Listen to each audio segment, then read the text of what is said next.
Samajwadi party कार्यालय पर सपा राष्ट्रीय अध्यक्ष अखिलेश यादव ने की प्रेस कॉन्फ्रेंस। पसमानदा समाज के राष्ट्रीय अध्यक्ष अनीस मंसूरी और इनके साथ तमाम पसमानदा समाज से जुड़े हुए तमाम लोगों का मैं धन्यवाद करता हूं। अखिलेश यादव ने पसमानदा समाज के शिष्टमंडल में शामिल लोगों को संबोधित करते हुए कहा कि जो आर्थिक समस्याएं हैं जैसे बुनकर वगैरह, उसमें उन्हें कम मजदूरी मिलती है, जिससे वो भविष्य के बारे में वो कोई योजना नहीं बना पा रहा है, जिससे काम कारोबार बढ़ा नहीं पाते। अगर उनके पास पूंजी हो या इंस्टीट्यूशंस जो है उनको सपोर्ट करें तो कारोबार उनका और बड़े पैमाने पर बढ़ेंगे। अखिलेश यादव ने तंज करते हुए कहा, हमारे पहले मुख्यमंत्री हैं जो फसलों का हवाई सर्वेक्षण कर रहे हैं।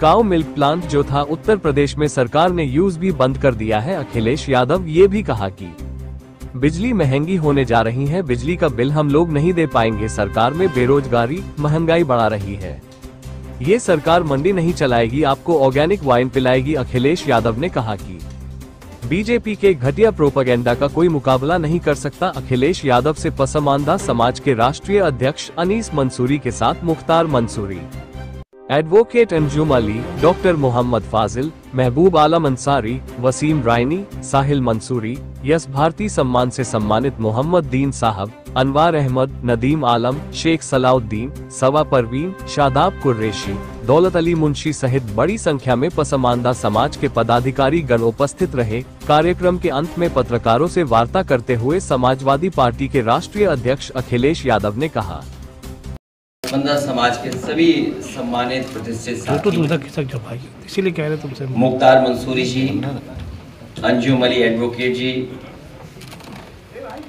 वसीम रायनी साहब, महबूब आलम अंसारी जी, दौलत अली घोसी जी, शेख सलाउद्दीन साहब, शहर आलम कुरैशी जी, तहसीन मंसूरी जी, शाहीन मंसूरी, मोइन अहमद राइन जी, सना परवीन, यश भारती से सम्मानित बहुत ही प्रतिष्ठित हमारे कवि शायर दीन मोहम्मद दीन साहब, शादाब कुरैशी जी, डॉक्टर फाजिल, अनवार अहमद, अन्नू जी, कदीम आलम और बड़ी संख्या में पसमानदा समाज के प्रदेश के सभी आए हुए हमारे पदाधिकारी और जिम्मेदार नेता कार्यकर्ता, मैं सबका बहुत बहुत धन्यवाद और आभार प्रकट करता हूं। साथ ही साथ हम अपने प्रेस के लोगों का भी बहुत धन्यवाद देते हैं कि हर दिन हमें और आपको मिलने का मौका मिलता है। अभी जब हम लोगों की बातचीत हो रही थी तो बहुत सारे सुझाव, जहां राजनीतिक सुझाव हमारे पास आए, वहीं उनकी जो समस्याएं उनके बारे में भी उन्होंने हम लोगों को जानकारी दी। हमारे साथ जितने भी साथी बैठे हैं, अनीस मंसूरी जी और उनके सहयोगी साथियों को मैंने भरोसा दिलाया है कि समय आने पर और हमारे साथ जो लगातार आपका सहयोग और मदद मिल रही है, समय आने पर हम लोग आप लोगों को साथ जोड़ करके राजनीतिक सम्मान करके आगे बढ़ाने का भी काम हम लोग करेंगे। वहीं जो इनके साथियों के जो काम का जो कारोबार की समस्या, उसके बारे में भी जानकारी दी। जो आर्थिक समस्याएं हैं हमारे बुनकर, कारीगर और पसमानदा समाज के, अक्सर कम मजदूरी मिलती है उन्हें, जिससे उनकी आर्थिक स्थिति लगातार नीचे जाती है। कम मजदूरी मिलने से, कम आय होने से उनके जीवन स्तर में लगातार कमी हो रही है। अनियमित आय होने से भविष्य की योजना नहीं बना पा रहे हैं। अगर उनकी आय नियमित नहीं है तो भविष्य के बारे में वो कैसे सोचें, भविष्य के बारे में भी कोई योजना नहीं बना पा रहे हैं। बिचौलियों द्वारा लगातार उनका शोषण हो रहा है और इनके कमाई का बड़े पैमाने पर हिस्सा बिचौलियों के हाथ में चला जाता है और वो हमारे बुनकरों के हाथ में या कारीगरों के हाथ में या पसमानदा समाज के हाथ से, उनके हाथ से छिन जाता है। बुनकरों के पास अक्सर पूंजी की कमी होती है, जिससे काम कारोबार बढ़ा नहीं पाते। अगर उनके पास पूंजी हो या इंस्टीट्यूशंस जो हैं, फाइनेंशियल इंस्टीट्यूशंस हैं, उनको सपोर्ट करें तो कारोबार उनका और बड़े पैमाने से बढ़ सकता है। बुनकरों को अपने बनाए कपड़ों के लिए बाजार की अनिश्चितता का सामना करना पड़ता है। जिससे उनकी खरीद फरोख्त और आमदनी पर बुरा असर पड़ता है। जो हम लोगों ने सेंटर्स भी बनाए थे या सरकार की जो संस्थाएं भी हैं वो उतना सहयोग मदद नहीं कर पा रही जितना उन्हें करना चाहिए, जिसकी वजह से उनके आर्थिक स्थिति का बहुत तरक्की और खुशहाली की ओर नहीं जा पा रहे हैं। आर्थिक समस्याओं का समाधान करने के लिए सरकार और अन्य संगठनों को बुनकरों के लिए विशेष योजनाएं और कार्यक्रम चलाने होंगे, जैसे कि कारोबार बढ़े, प्रदेश की तरक्की और आगे बढ़े। जब हमारे प्रदेश की आर्थिक स्थिति बेहतर होगी तो बड़े पैमाने पे हम लोग रोजगार भी देने में कामयाब होंगे और नौकरी देने में भी कामयाब होंगे। कच्चे माल की समस्या है, बुनकरों को कच्चे माल की अन्य जो उनकी अवेलेबिलिटी नहीं है उसका सामना करना पड़ता है, जिससे उनका काम भी बड़े पैमाने पर प्रभावित होता है।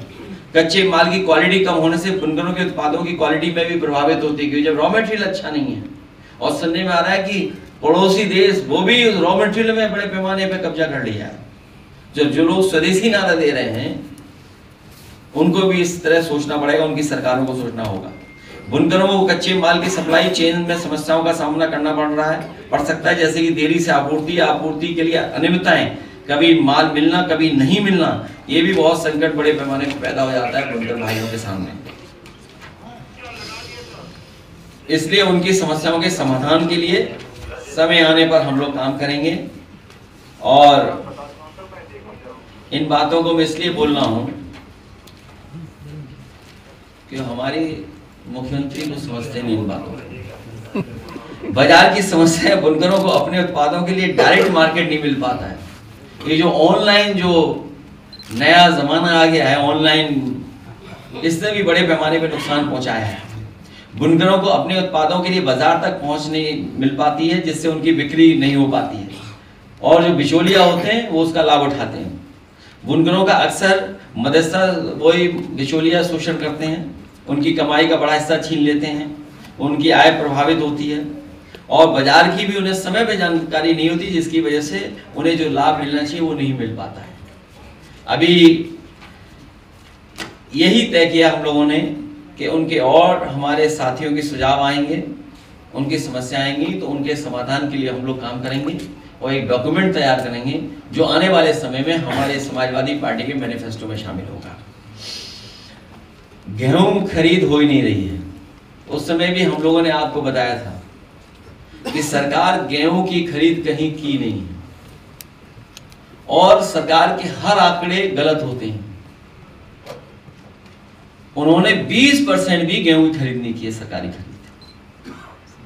अभी कुछ दिन पहले मुख्यमंत्री जी हवाई यात्रा पर निकले थे फसलों को देखने के लिए, मक्का की और तमाम फसलों को देखने के लिए हवाई यात्रा पे निकले थे। बताइए, जो लोग किसानों का सामना नहीं कर सकते वही तो हवाई यात्रा करेंगे।